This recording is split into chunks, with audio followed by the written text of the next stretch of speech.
Caitlin Pearson. For my mom. There are years that ask questions and years that answer. Ella. What was I thinking leaving home with no shoes? Running down a driveway onto the packed and dirt-dry road. I hardly noticed my bare feet. I heard Granny call after me, but the words didn't make sense until I already turned off into the woods, towards the creek, where a fallen blackberry bramble and knob tree limbs stabbed and scraped. Ella, your shoes, she hollered after me. I tore through the woods, my legs trying to keep pace with my pounding heart. Later, at home, I discovered deep scratches, cuts covering my ankles and soles of my feet. One cut was so deep, I'd leave a trail of blood across the porch and clear onto the kitchen. But I couldn't feel none of that now. There was just my good news.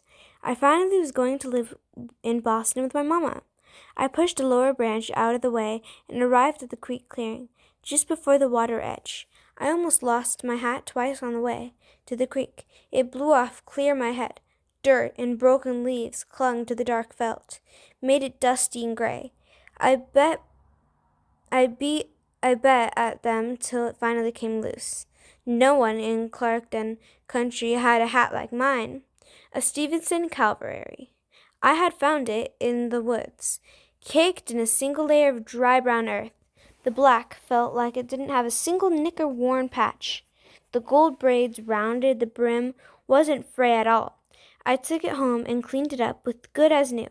Still, some folks took issue with me. A girl, sporting such a hat. I paid them no mind.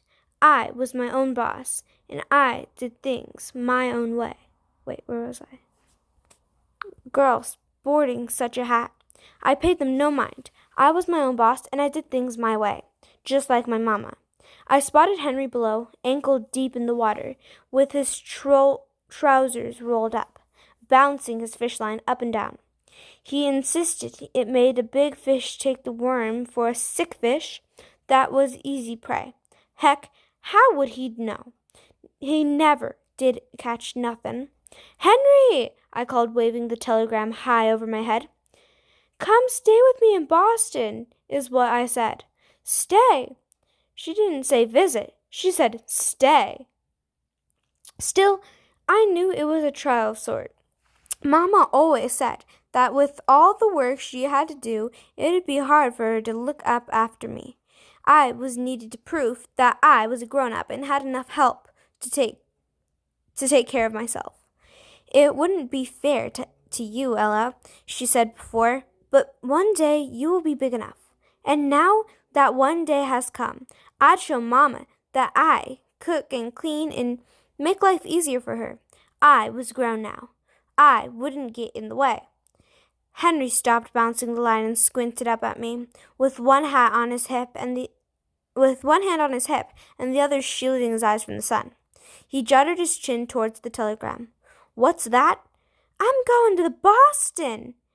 I ran down to him, slapped the telegram on his chest, and flopped down on the grass. The air had a crisp snap of autumn and a perfectly clear blue sky. Everything smelled clean. I closed my eyes and felt the warm sun on my face. Wait, what do you mean you're going there? To Boston? Just hearing that out loud made me spring to my feet and do a little dance. Boston's nothing like South Carolina. Up there, colored folks could go anywhere they wanted, and you didn't have to wait for church to dress in fancy clothes. Fancy was just life. There was all kind of people from all over the world, Italian, Chinese, French, and they brought their food with them too. You could eat Chinese food in Boston. Everything was big and everything was real clean and nice. People there were sophisticated. My mama had been living up there for so long that when she came down to visit us in Alcolu, you could see the difference in her a mile away.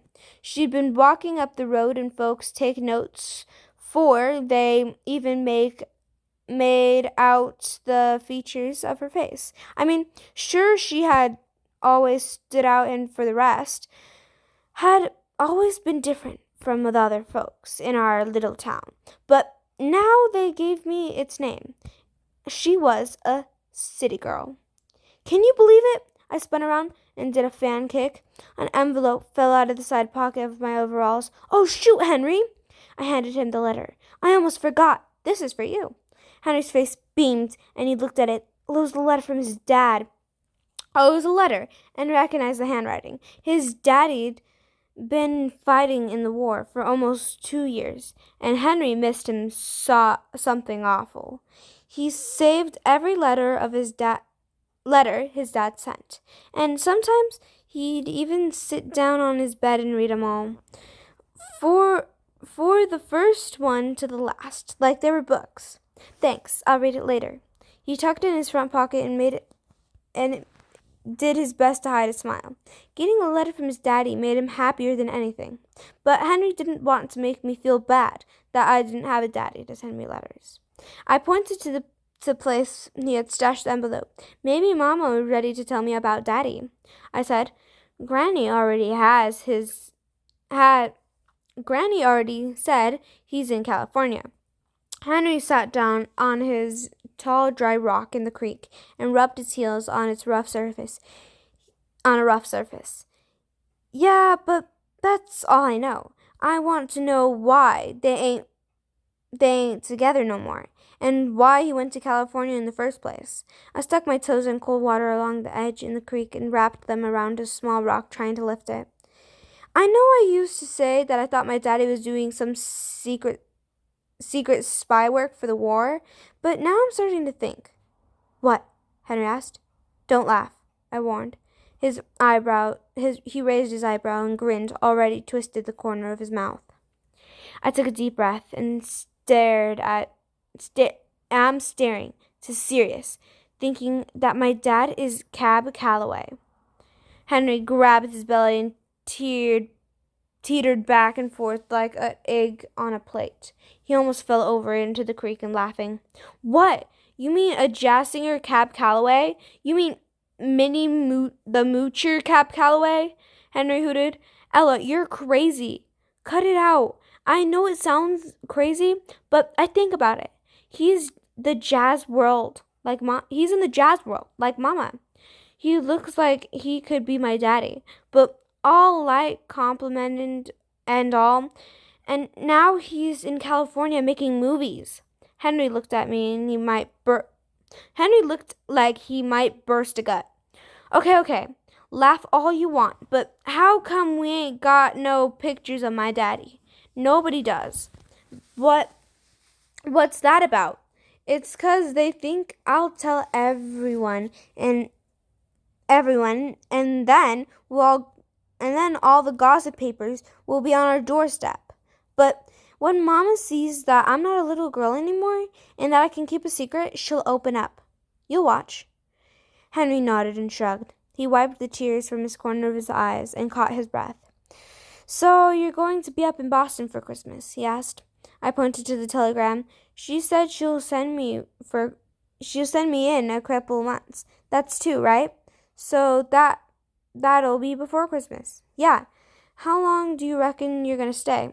He was staring down at my telegram, reading it over carefully, and frowned. Well, once I show Mama how mature I've been, then I can take care of myself pretty good and not get in her hairs none. I think. Then I stopped.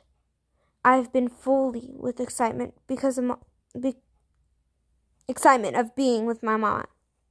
Her sweet vanilla smell against my cheek that I haven't thought about how it might all hit Henry. I haven't been thinking of the whole picture. Henry and I were cousins, but in common knowledge that we were also best of friends. We were only a year apart, me being 11 and him being 12. And he knows me better than anyone. And it went the same way for me. Thick and thrive, Poppy would say. But we were both raised by Granny and Poppy for most of our lives. Just us and our cousin Miranda. Ever since she turned 14, she didn't want to have nothing to do with us. But Henry and I have been separated. And now the look on his face, Henry and I had never been separated. And now the look on his face said it all. Of course I have to come back to get all my stuff, I said. And then I'll guess I have to come back to visit sometime. What stuff? He scowled at me. Oh, I don't know, Henry, but I'll be back, I said. You're really gonna live up there? Up in Boston? He held the fishing pole in one hand and scratched wildly over his whole scalp with the other. I think it's time, I said. I think Mama thinks it's time. Where you go to school? He asked. He stopped scratching and had his hand on his hip. There's schools in Boston too, Henry, but you don't know nobody. He stood there and looked in the water. I started bouncing the fish line again. I'll meet new folks at my new school there and be... Who's gonna feed the chickens and feed the bears and... Y'all don't need me for all that. Come on, Henry. You just seem like you're acting like this ain't good thing. Now, come on, Ella. I've never said that. Then be happy for me. What? What? What are you talking about? I'm fine. He finally stopped bouncing the line and looked up from the creek. We stared at each other. For a moment. Silence. Neither of one knew what to say. I finally looked away and down at the gurgling water under Henry's feet. A single white feather was balanced on its surface. Henry looked down and saw it too. We watched as the creek carried it past over the rocks and away until it disappeared round and curved trees and bushes. Henry read the telegram one last time. He lifted his fishing pole with the water, stood upright, and let it lean against his body. When he folded the piece of paper half, carefully matching the corner of his suspender, a suspender fell from the bony shoulder as he folded it again, and then once more. "Aw, you gonna miss me, Henry?" I teased and smiled. And I smiled at my cousin, then grabbed a hold of his fishing pole and shoved him aside. I was better at fishing than Henry.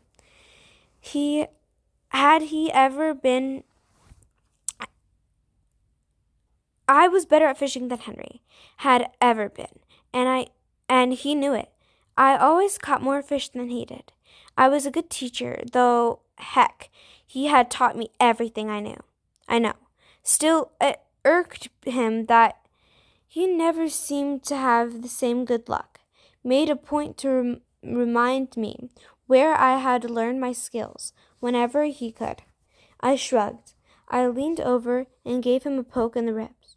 When he pushed my hands, I poked over to the other side where I hit a tickly spot, and he let out a short, unexpected laugh. I gave a tickle on his armpit before he could block me, and he laughed some more. Soon I was poking and tickling him all over, and we were just both laughing. "Stop!" He waved his hands and shook his head. He was trying to fight his smile. I stopped and looked in his face, making him meet my eyes. When we finally did, he said, "Yeah, of course I'll miss you." He handed the neatly folded telegram to me. "I think it's great, Ella. I'm happy for you. What do you think you're gonna do there?" "I don't know. I'm sure Mama will think of some fun things for us to do." I waded a little farther into the cold creek. "Maybe we'll go to a restaurant." "Yeah," Henry said. He was trying to smile for me, but was also chewing on his lips, frowning a little. "Heck, just try to stay with her. Oh, try to stay with her at her house. It'll be great, you know. I'll try not to show it, but the thought of my heart jumped. I wonder where she lived," he said, "where her house is like. Do you think it's big?" I don't know. Granny said Boston's a big city, and that's when the cities are big, the houses are small. Either way, don't matter to me. Something yanked on the line. "Henry, grab it!" I shoved the line into his hands and staggered a bit, battling the strength of the fish. The pole curved. Henry held on tight. As he reeled it out of the water, two long-foot largemouth bass flamed about wildly. Whoa! I heard myself say. Can you get it? Henry's legs straddled the rock creek edge. When his feet gripped the jagged stone and muscles of his skinny arms tightened, struggled to keep hold of the big fish. Oh man! He exclaimed, the faces twisted tight. Finally, he had it high enough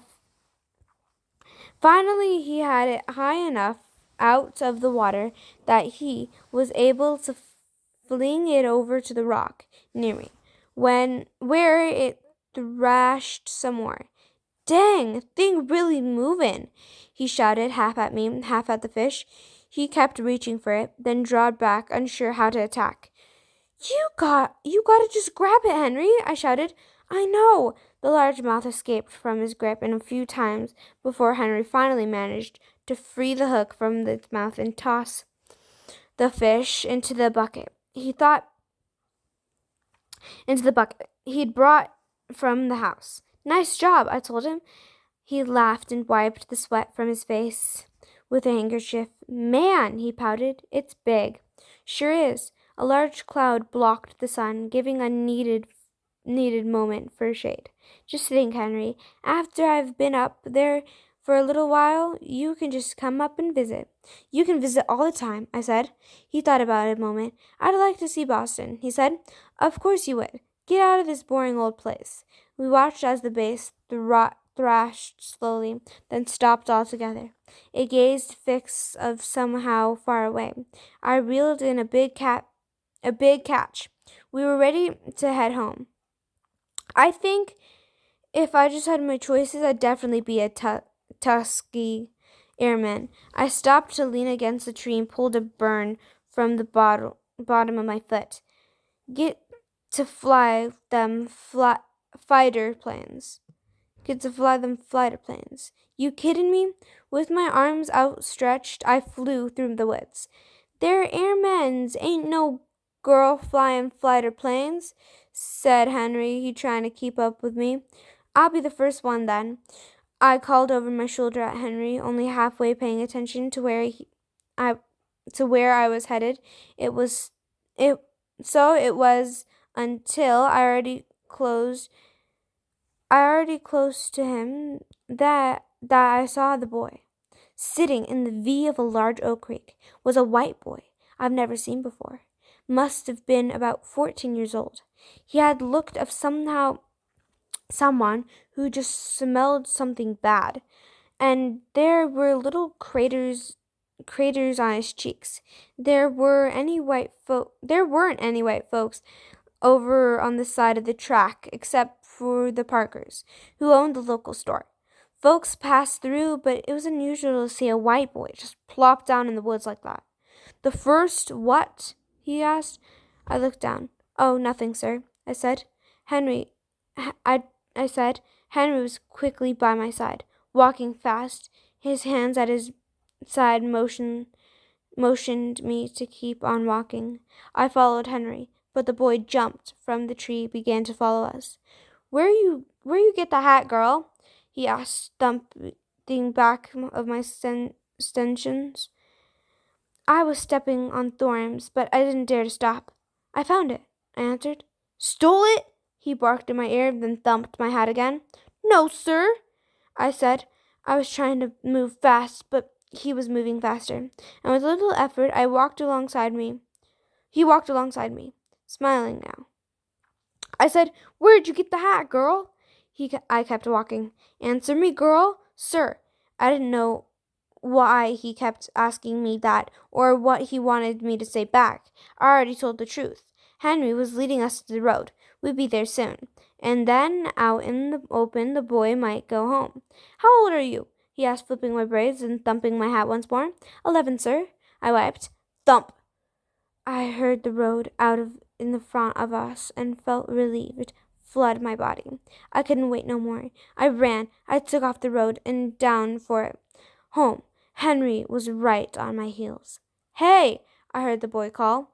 I don't think he followed, but I couldn't be sure. I didn't look back. Chapter 2. Bye.